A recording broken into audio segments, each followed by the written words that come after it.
In the interest of saving absolutely everybody's time, I feel like doing a generalized statement to all legacy media inside of the Matrix. And I'm doing it to save their time and mine, as well as protect the minds of the masculine youth for the future. I want to make it very clear that the legacy media, which I enjoyed the company of today, have made a massive mistake and missed a chance to do some genuinely interesting journalism. After being unfairly incarcerated in a Romanian dungeon, I thought that even the BBC, in its absolute arrogance and hubris, would be smart enough to come to me after 6 months, being the first interview I gave to the Matrix, and be smart enough to ask questions people were genuinely interested in. What's it like inside of a Romanian prison cell? How were you treated? Why was a person's liberty deprived of them for 6 months without charge? How is your mental state post your unfair incarceration? Things people are genuinely interested in hearing. But instead, they came with the same old talking points. And I'd like to address all of these talking points to the Matrix media now to prevent this happening again, because it's a monumental waste of everybody's time. I say things on the internet. I've been making content on the internet for a very long time.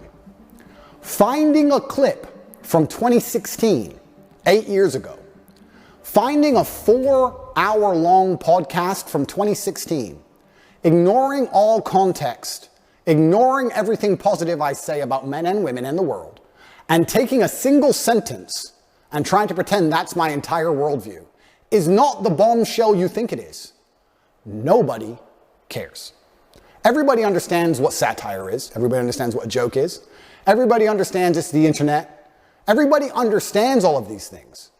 Plus, the people who know the truth of my message are very capable of understanding what is satirical and what is true. People are not as stupid as you'd like them to be. Sitting down with me and missing the chance to have a genuinely interesting interview with genuinely interesting questions that people are interested in hearing the answers to, and instead attempting this attack to get this bombshell aha moment, is never going to work. Because one, I'm too smart for all of you.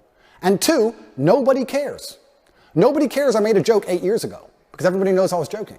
And everybody knows the truth of my message. So you're wasting absolutely everybody's time. Worse than wasting everybody's time, what you're genuinely doing is damaging the minds of young men. And I think I have a responsibility as one of the most influential men on the planet to protect the minds of young men and all of the men who look up to me. Nobody, no young man below the age of 30 has any interest in what the BBC or the legacy media say. They don't care and they don't watch it, unless I appear on there.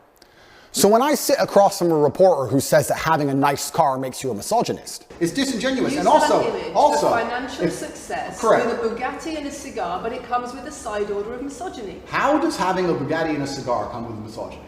Because it's all mixed together in what you teach. I find that to be extremely dangerous rhetoric. I find that to be extremist rhetoric. And I think it's very dangerous for young men to think if they work hard for something in their lives, if they dedicate themselves and they're diligent and hardworking and they try hard, that they'll be a bad person. I hate the idea of a world where a man who dedicates himself to excellence so he can enjoy the finer things in life is criticized and ostracized and called horrible names purely because he's been a hardworking male. And I don't like young men hearing these extremist ideas.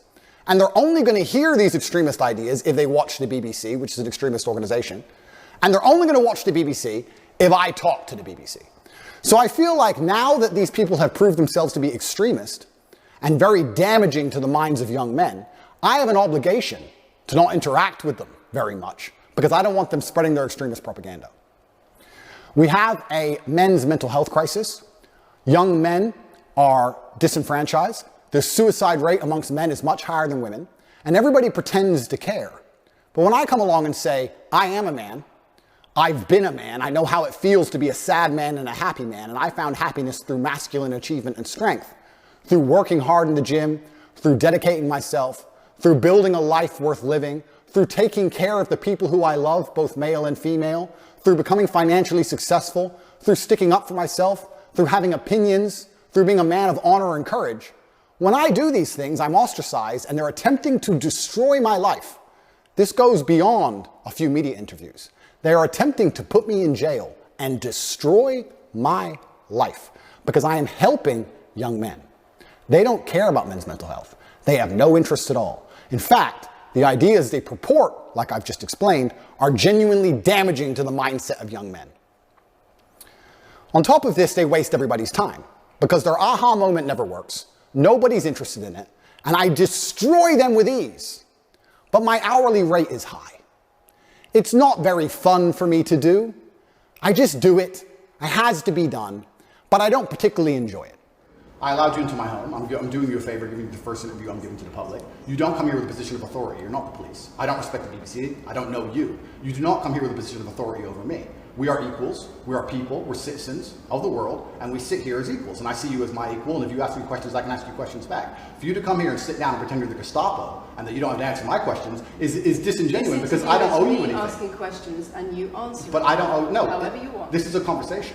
And I don't owe you any degree of authority over me. So let's make that clear. And that doesn't matter if you're a man or a woman or from the BBC or the CNN. I'm here to answer your questions and be honest with you and do you a favor. Great. And I'm doing you a favor. But you come here with loaded questions. You're trying to paint a narrative of me which is negative. I'm asking you about things you've said that people are concerned about. And that's fine. But you're not going to sit here and say you don't answer my questions because you're not above me.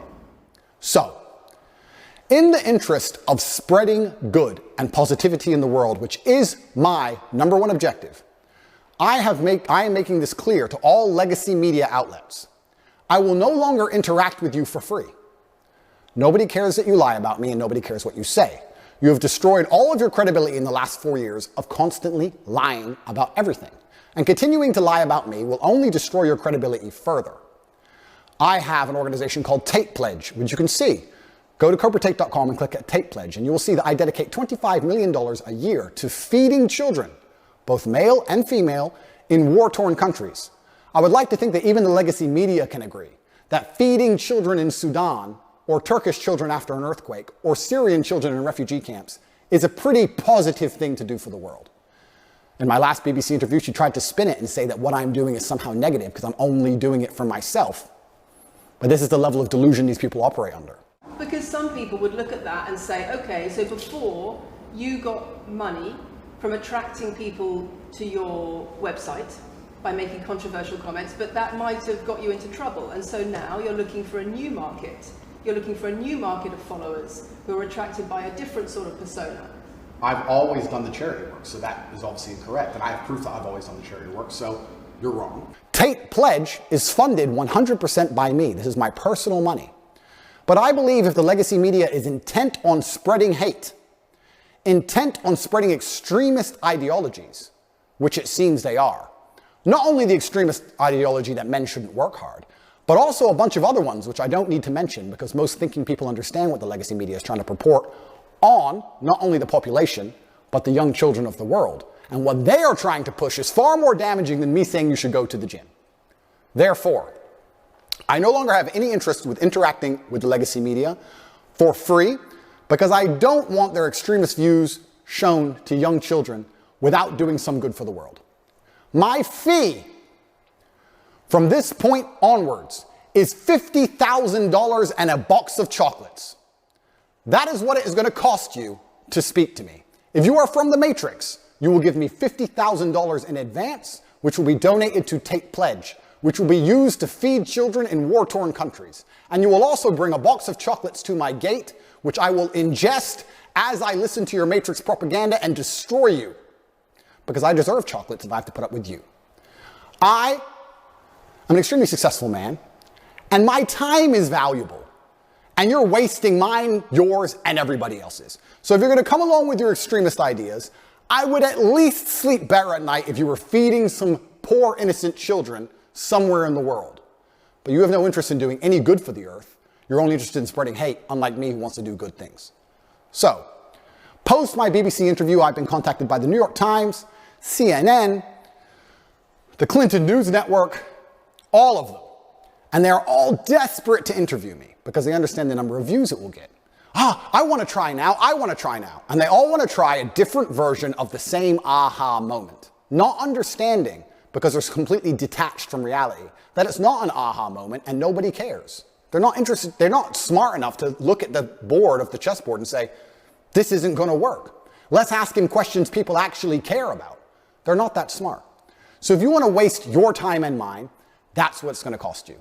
$50,000, I managed to procure meals at around 80 cents each, so we'll feed over 60,000 children for wasting an hour of my time, plus a box of chocolates. That is my fee from this point forward. I will still speak to non-matrix media outlets who are interested in the truth, interested in asking interesting questions that people want to hear the answers to. I will still be available to do my own podcasts and tell the truth. But as long as legacy media retain their reputation as peddlers of extremist ideology, I no longer have any interest in promoting them and making them relevant. It's better we allow them to become irrelevant, which they are doing, through their own dishonest actions. I will no longer interact with any of you for free ever again. So, to the 64 journalists who have emailed me so far since the BBC interview, do you have $50,000 in a box of chocolates? Because I'm not interested in speaking to you for any other reason. I actually think I'm being quite kind only charging 50 grand. I should charge 200 grand, but I'm a nice man. And $50,000 will still feed a lot of children. I promise any legacy media outlet that pays me the fee can have an interview. And I also promise to provide full accounting and receipts to prove that that money goes directly to charity, to feeding children in war-torn countries. But I will no longer allow the matrix propaganda machine to infect the minds of innocent children by using my relevance to achieve interviews and get views they would never normally get to spread hateful propaganda. If you can't afford me, you're going to have to go back to just lying about me without speaking to me. Because God knows the truth, I know the truth, most of the world knows the truth, and I genuinely believe that Allah is the best of planners, and whatever happens to me, regardless of whether I am martyred, regardless of whether they put a bullet in my brain, I know what I have done is good for the world, and the things I will do will continue to be good for the world. Get your checkbooks out, or don't email me at all, because there will be no compromise. I don't care what you try and do and say to goad me into an interview. You can lie about me all you want. It's what you do already. I'm not afraid of your lies. It's going to cost 50 grand plus a box of chocolates.